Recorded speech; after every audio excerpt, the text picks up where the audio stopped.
Do you just love those giant images on some of Altenew's stamp sets, but prefer the look of A2 size cards? Well, today I'm going to show you how you can get two for the price of one, just stamping that one image, but creating two cards. I'll walk you through how I created both of these cards today, which feature the Build a Garden Magnificent Branch stamp set and the soon to be released coordinating die.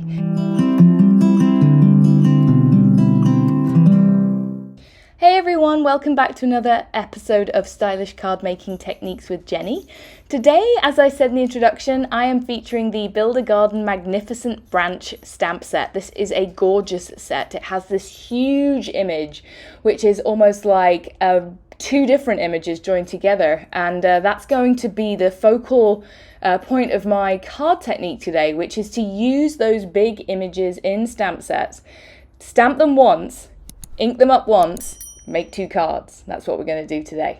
I'm going to also be using this coordinating layering stencil. This can be used to colour in the Magnificent Branch. This was part of the Build a Garden set when it was released. And then I'm also going to be featuring this die. This is a new add-on that will be coming out that coordinates with the Build a Garden Magnificent Branch set and is great to add to your stash. To stamp my image, I'm using Nina Solar White 80-pound cardstock, and it's just one sheet trimmed in half, so it's 5.5 inches by 8.5 inches. And I'm lining up my stamp over the top as if I wanted to create two cards. So in my mind's eye, I'm thinking about if I just cut this in half once I've stamped my image and I had two one-layer cards, how would I want the ends of each side of the branch to look? Now I'm going to be using the die, but this is another way that you could create two one-layer cards just from the one stamping. I'm then going to stamp it down using jet black crisp dye ink, and I'm going to stamp that twice. I'm using my Misty here. This is a really big stamp, so I just wanted to be sure that I could get it stamped down well. And also, I don't have any blocks that are this size. I don't know if they even make them. And then I'm going to use the stencil to do some ink blending. I'm using the Shades of Purple set of crisp dye inks. These are 4 gorgeous shades of purple. And I'm going from light to dark using my small blending brush. I'm using a magnetic mat under my craft mat. That's what those little blue things are. They're magnets that'll hold it down. So I don't have to use tape too much. And I'm starting off with soft lilac, blending that out. Then I'll lift up my stencil, reapply it, come back in with some lavender fields.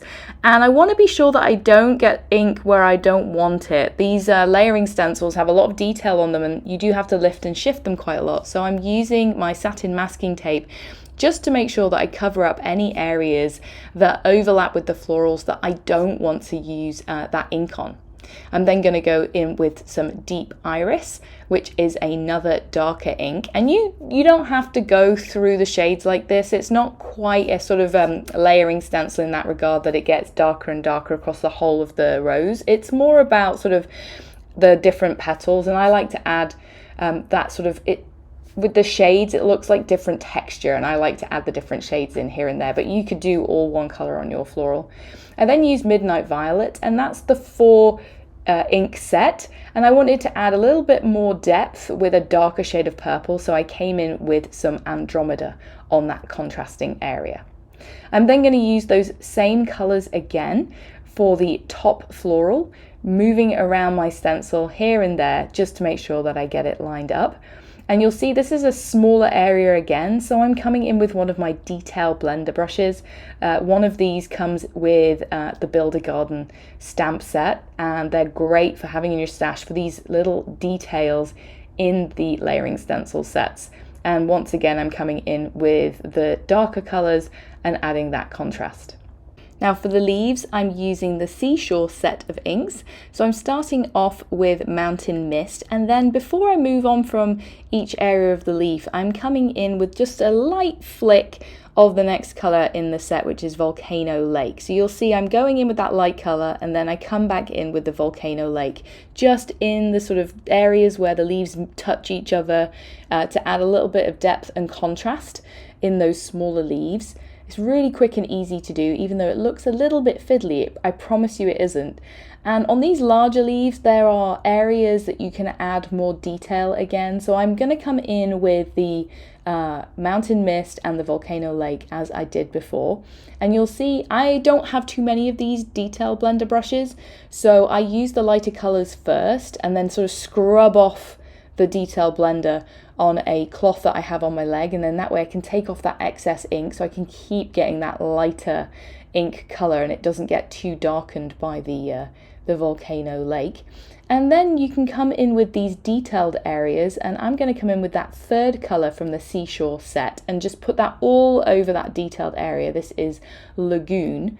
And whilst I've got my magnets, I am using that satin masking tape again. You can see here and there, especially where those cut out areas are really close up to the edge of the stencil. I have done it in the past where I've gone over the edge and ended up with sort of a line on my card, which I didn't want. You can use an eraser to get rid of it, and as I'm die cutting this out anyway, it doesn't matter too much, but I didn't know at this point that I was definitely going to be doing die cutting, so I wanted to be as careful as I could be.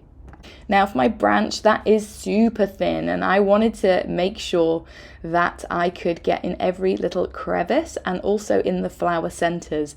I'm using pumpkin pie crisp dye ink, and then I'm using this super tiny blender brush. This is from a set that I use a lot, just to gently come in from one end and flick that color in from the side. I'm not going to use that detailed extra layer that's in the stencil set. I'm just going to add that contrast through shading with the blender brush. Now, I decided to add a little bit more depth using my artist markers here. You don't have to take this step, but I wanted to. I think the detail that's added by the stencil itself is great just on its own. But I I just wanted to go a little bit too far, didn't I? So I think it turned out great. I did darken up basically where the edges of the petals curve over, and then towards the center of the flower. And then where each of those petals curve, I added a shade, and you can see on the tops of the lids there, if you slow it down, you can see which colors I'm using. Basically, the lighter colors I use for a bit of shading on the curved petals to add a little bit of dimension, and then the darker colors into the center, and then blended it out just ever so slightly with that lighter color. Now it comes time to use this die, and I do recommend adding satin masking tape in several areas just to make sure it doesn't shift. It is a big die, and you just want to make sure that you don't waste all that effort of your ink blending and coloring in by accidentally having that die shift in your die cutting machine. And it cuts it out beautifully with a white border.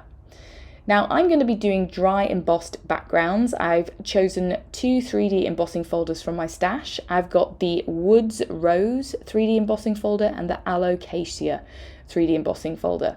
And I've just pulled some A2 Nina Solar white cardstock here, and I'm going to add it in to each of those embossing folders and roll them through my die cutting machine. I chose this Woods Rose one because I thought it would pair really well with that one end of the magnificent branch that kind of looks like that, and I thought it would add a nice little bit of dimension to the background without overpowering that delicate branch. It just kind of looks very similar. And I also chose white as my background because I didn't really want that edging around the die cut. I thought it would blend in, and it looks almost like I perfectly fussy cut it out, don't you think? I added foam squares all over the back of my stamp set, but I only removed the backing from the area of the branch that I was going to adhere first. And then that way I didn't end up ripping it if my fingers got stuck to something sticky. We've been there. I'm then going to choose where to put my second branch on the Alocasia background by where that cut is, and that way I don't have to do any more cutting or trimming. I'm going to add a bit of splatters from Jet Black ink spray here that I just squirted down onto my craft mat and picked up with a old paintbrush. And then for my branch card, I'm going to add some fine liner. This is just a really straightforward line around the outside.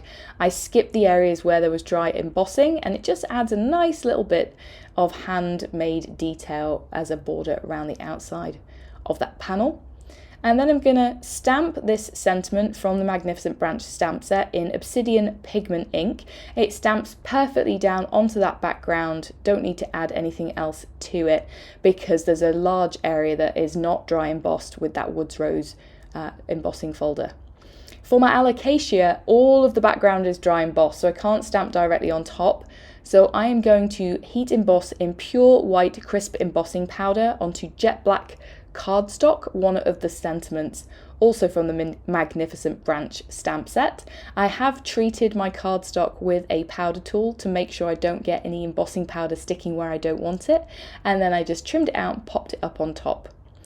All I have to do now is add some satin gold sequins, because they're my favourite sequins, and that pretty much finishes the card. I added them onto some £110 note cards and called it a set, called it done. I hope this gave you some ideas on how you can use those gigantic stamp sets that I'm sure you've got in your stash, and don't they look gorgeous as a coordinating pair? If you've enjoyed this video, think about subscribing to Altenew's channel, give us a thumbs up, and I'd love to hear from you. Tell me what you thought of this video in the comments below. Have a wonderful day. Bye! Hello crafters, Jen here. For more tips, techniques, tutorials, and to discover which paper crafting products are right for you, subscribe to Altenew's YouTube channel. Make sure to hit the notification bell so you don't miss any videos. Thanks for watching.